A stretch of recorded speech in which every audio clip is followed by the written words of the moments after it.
Good morning student. Rashtrasant Vidyaniketan primary school Umarkhed class 7 subject English page number 78. आता याच्यावर the Red headed League म्हणजे लाल केसवाल्यांची संघटना ही जी स्टोरी आहे ती स्टोरी आपल्याला पाहायचं आहे. याच्या आधी आपण 77वर या स्टोरीचा परिचय बघितलेला होता. आता बघा या ठिकाणी पार्ट 1 म्हणजे भाग पहिला मिस्टर विल्सन स्टोरी म्हणजे विल्सनची कथा. या ठिकाणी कोणाची कथा आहे ही? विल्सनची कथा. When I called upon my friend म्हणजे mister Sherlock Holmes he was conversing with a visitor who was an elderly man with fiery red hair. आता ज्यावेळेस मी माझ्या मित्राला म्हणजे शेरलॉक होल्मसला भेटायला गेलो होतो त्याच्या घरी, त्यावेळेस त्यांच्या घरी ऑलरेडी एक व्हिजिटर बसलेला होता, एक व्यक्ती बसलेला होता आणि तो एल्डरली म्हणजे जास्त म्हाताराही नाही आणि जास्त जवानही नाही. तर असा एक एल्डरली मॅन त्या ठिकाणी फेरी रेड हेअर म्हणजे त्याची जी केस आहे ते केस लाल भडक केस असलेले तो वयस्कर व्यक्ती त्या ठिकाणी तो गृहस्थ त्या शेरलॉक होल्मसच्या घरी त्या ठिकाणी बसलेला होता. आता त्यांचंच कन्व्हर्सेशन चालू होतं आणि तेवढ्यामध्ये ते गेले. Holmes introduce me to the visitor म्हणजे त्या हॉल्मसनं काय केलंय की त्या मित्राची त्याला व्हिजिटर सोबत ओळख करून दिली. मिस्टर जॉबेज विल्सन आणि ते कोण होते? Mister Jabez Wilson. आता हे मित्राच्या घरी गेल्यानंतर त्या ठिकाणी ते व्हिजिटर आले होते मिस्टर जॉबेज विल्सन यांची ओळख या दोघांची ओळख करून दिली त्या शेरलॉकनी. He was a pound broker. ते कोण होते? एक पाऊंड ब्रोकर म्हणजे ते सावकारी व्यवसायामध्ये होते. Holmes asked him to repeat he story for me. आता ते सावकारी व्यवसायामध्ये होते आणि होल्मसनी त्यांना आपली जी कहाणी आहे ते पुन्हा कथन करायला सांगितले.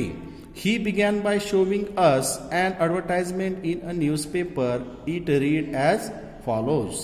आता काय म्हटलेले या ठिकाणी की लेखकाच्या मित्रांनी शेरलॉक होल्मसनी त्याला त्या लाल केसांच्या माणसाची ओळख करून दिली आणि ते दुसरे तिसरे कोणी नसून ते कोण होते? विल्सन होते. आणि काय झालं अशा पद्धतीने ओळख करून दिल्यानंतर त्या गृहस्थांनी वर्तमानपत्रातील एक जाहिरात दाखवत सांगायला सुरुवात केली. ती जाहिरात अशी होती. कोणती जाहिरात होती पहा? To the Red headed League म्हणजे लाल केसवाल्यांच्या संघटनेतील सदस्याकरिता. काय होती ते न्यूजपेपरमध्ये आलेली news? There is a vacancy for a member of the league म्हणजे एक व्हॅकन्सी फॉर एका त्या ग्रुपमध्ये त्या संघामध्ये एक सभासदाची जागा एक व्हॅकन्सी रिकामी आहे. And the salary is £4 a week for nominal services. आता त्या ठिकाणी जे एक सॅलरी त्या ठिकाणी £4 वीक म्हणजे आठवड्याला त्या ठिकाणी £4 सॅलरी त्या ठिकाणी मिळणार होती आणि एक जागा त्या ठिकाणी रिक्त होती. Red headed men may apply in person on Monday at 11 o'clock म्हणजे ज्याचे केस फक्त लाल केसवाल्यांसाठीच या ठिकाणी ते दिलेले आहे आणि सोमवारी 11 वाजता त्या ठिकाणी तुम्हाला काय करायचं आहे? जायचं आहे. कशासाठी? त्या ठिकाणी ती अप्लाय करण्यासाठी. आणि सॅलरी सांगितलेलं £4 अ वीक म्हणजे आठवड्याला £4 त्याला काय राहील? सॅलरी राहील. आणि red headed men may apply in person on Monday at 11 o'clock to Duncan Ross. आता हा डंकन रोज हा पत्ता आहे. At the office of the League 7 Fleet Street हा पत्ता आहे.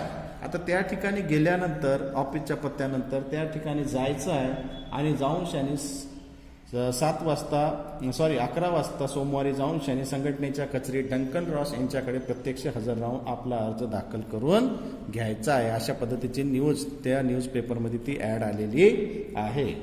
आता यानंतर पहा the advertisement had appeared in newspaper 2 months अगो म्हणजे 2 महिन्यापूर्वी जाहिरात वर्तमानपत्रामध्ये आलेली होती. Mister Wilson assistant. आता मिस्टर विल्सनचे assistant Vincent Spaulding had shown it to him. आता त्या विल्सनचे जे असिस्टंट होते त्या असिस्टंटचं नाव काय होतं की विन्सेंट स्पॉल्डिंग. आता विन्सेंट स्पॉल्डिंग यांनी त्यांना ती जाहिरात दाखवलेली होती. Mister Wilson liked his assistant Spaulding आणि मिस्टर विल्सनला त्यांचे जे असिस्टंट होते ते असिस्टंट अतिशय आवडायचे. का आवडायचे? ही वॉज अ स्मार्ट ते कसे होतात, अतिशय हुशार होते, त्याच्यामुळे ते काय करायचे, आवडायचे. Efficient, smart, he was a smart, efficient and worked for only half the normal wedges. आता या ठिकाणी म्हणजे अर्ध्या पगारामध्ये ते काम करणारे असल्यामुळे ते त्यांना विल्सनना जास्त आवडायचे. But the assistant also had his fault, परंतु त्या असिस्टंटमध्ये काही दोष सुद्धा होते. कोणते दोष होते त्या असिस्टंटमध्ये?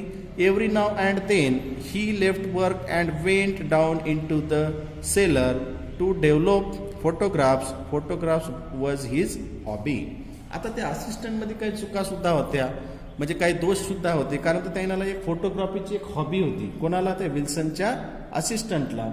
मग ती हॉबी असल्यामुळे काय करायचे ते पहा, मदतनीसामध्ये काही दोष सुद्धा होता. तर थोड्या वेळाने तो काम सोडून शाने, अर्धवट काम सोडून शाने तो तळघरात जात असे आणि फोटोच्या निगेटिव्ह धूत असे. छायाचित्र करणं हे त्यांचा काय होता, एक प्रकारची हॉबी होती, त्यांचा छंद होता. त्याच्यानंतर Spaulding showed the advertisement to mister Wilson and explain to him that American millionaires mister Ezekiah Hopkins had founded the famous red-headed league to help all redheads like himself. आता काय सांगितलेले आहे पहा, की त्यांचे जे स्पॉल्डिंग यांनी ती जाहिरात मिस्टर विल्सनना दाखवली. त्यांचे जे असिस्टंट होते त्या असिस्टंटनं काय केलं, त्या विल्सनना ती जाहिरात दाखवली आणि सांगितले की श्रीयुत एझकी हॉपकिन्स नावाच्या एका अमेरिकन लक्षाधीश, म्हणजे मिलिनियर्स म्हणजे लक्षाधीश, जो सगळ्यात जास्त श्रीमंत आहे, तो माणसाने त्यांच्यासारखं सर्व लाल केस असलेल्यांना मदत करण्यासाठी ही प्रसिद्ध लाल केसवाल्यांची संघटना काय केलेली आहे, स्थापन केलेली आहे. आणि ते जे मिलिनियर्स आहे ते सुद्धा लाल केसवालेच आहे. काय सांगितलेलं आहे अजून?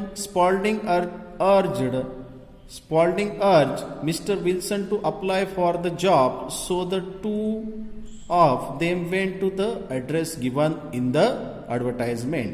आता अर्ज म्हणजे नक्की कराच बुवा तुम्ही, त्याचा अर्थ होतो की नक्की तुम्ही केलंच पाहिजे, तुम्ही नक्की करा. मग या नोकरीसाठी अर्ज करण्यासाठी स्पॉल्डिंगने मिस्टर विल्सनना काय केली, गळ घातली. त्यामुळे जाहिरातीमध्ये दिलेल्या पत्त्यावर ते दोघे जाऊन त्या ठिकाणी पोहोचले. Two them off went to the address given in the advertisement. Fleet Street was full of red-headed people. आता त्या ठिकाणी गेल्यानंतर तो फ्लीट मार्ग सर्व लाल केस असलेल्या माणसांनी भरून गेलेला होता, कारण ते यांच्यासारखे खूप सारे लाल केसावाले लोक होते. त्याच्यामुळे तो जो रस्ता होता तो पूर्ण फुल झालेला होता. जिकडे तिकडे बघितलं त्या ठिकाणी पूर्ण लाल केस असणारेच लोक त्या ठिकाणी दिसायले होते. Mr. Wilson thought that with so much competition he would not get the job. आता एवढी स्पर्धा असल्यावर हे जे आहे दोघं जण ते काम आपल्याला मिळणे शक्य नाही असे विल्सनना काय झालं, वाटलं. कॉम्पिटिशन म्हणजे इतकं सारं कॉम्पिटिशन असल्यानंतर आपल्याला भेटेल का बुवा job? Competition he would not get the job, म्हणजे आपल्याला ते भेटीलच, कारण तर खूप सारे लोक त्या ठिकाणी असल्यामुळे लाल केसावाले आपल्याला ते जॉब भेटीलच असं ते त्यांना वाटत नव्हतं. He wanted to go back but Spaulding pushed through the crowd and took mister Wilson to the office.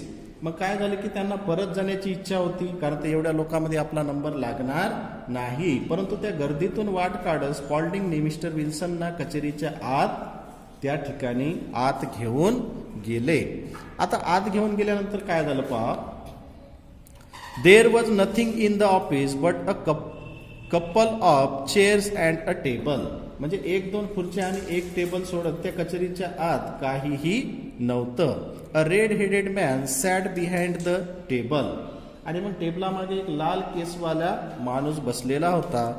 He was mister डंकन रोज. आता ते कोण होते? Duncan Ross, a representative of red headed league. आता त्या ठिकाणी तो जो डंकन रॉस होता तो लाल केसवाल्यांच्या संघाचा प्रतिनिधी होता. He was very pleased to see Mr Wilson and announced immediately that he was well suited for the job. म्हणजे तो डंकन रॉस काय केला की त्या विल्सनला पाहून तो काय म्हणतो की फारच खुश झाला आणि ते या कामासाठी अगदी योग्य आहेत असे त्यांनी ताबडतोब जाहीर करून टाकले. कोण?